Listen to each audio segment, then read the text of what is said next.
Bonjour à tous, c'est Cécile Albaret. Bienvenue sur ma chaîne YouTube, la classe de Cécile. Souriez, apprenez. C'est parti! Petite précision pour la tenue du crayon dans les mains. Donc je viens de prendre un feutre. C'est important de bien vérifier le positionnement des doigts de votre enfant. Il y a le pouce qui est posé, ni trop bas ni trop haut. Si les doigts sont posés trop haut, l'enfant va être trop mou dans la tenue du feutre. Et s'il est trop bas, il va s'en mettre de partout. Donc il faut trouver un juste milieu. Souvent, il y a une petite barre pour dire que c'est à cet endroit-là qu'il faut positionner les doigts. Donc le pouce à gauche, l'index à droite et les autres doigts dessous.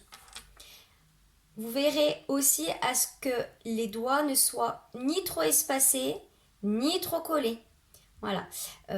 Il ne faut pas que le pouce ou l'index passe sur l'autre. Il y a des enfants qui font ça. Et en faisant ça, du coup, ils vont se fatiguer plus rapidement la main.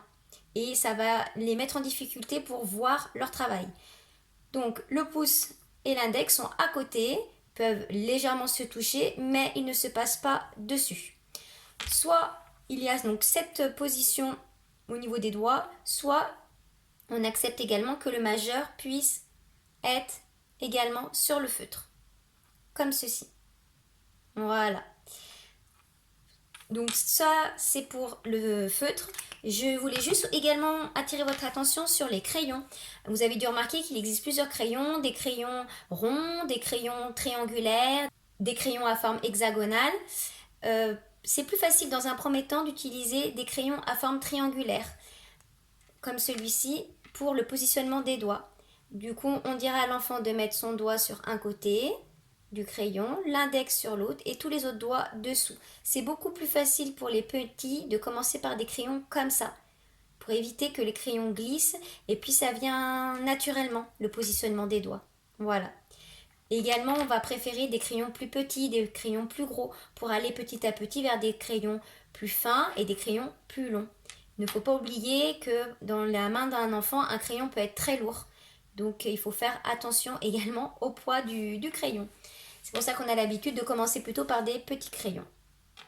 Voilà, et une fois qu'il arrive à bien utiliser ses crayons de forme triangulaire, il peut passer aux autres crayons. À la fin, on terminera par les crayons ronds. Les crayons ronds sont beaucoup plus difficiles à tenir parce qu'ils peuvent déjà glisser. Et puis les enfants ont plus de difficultés à positionner leurs doigts.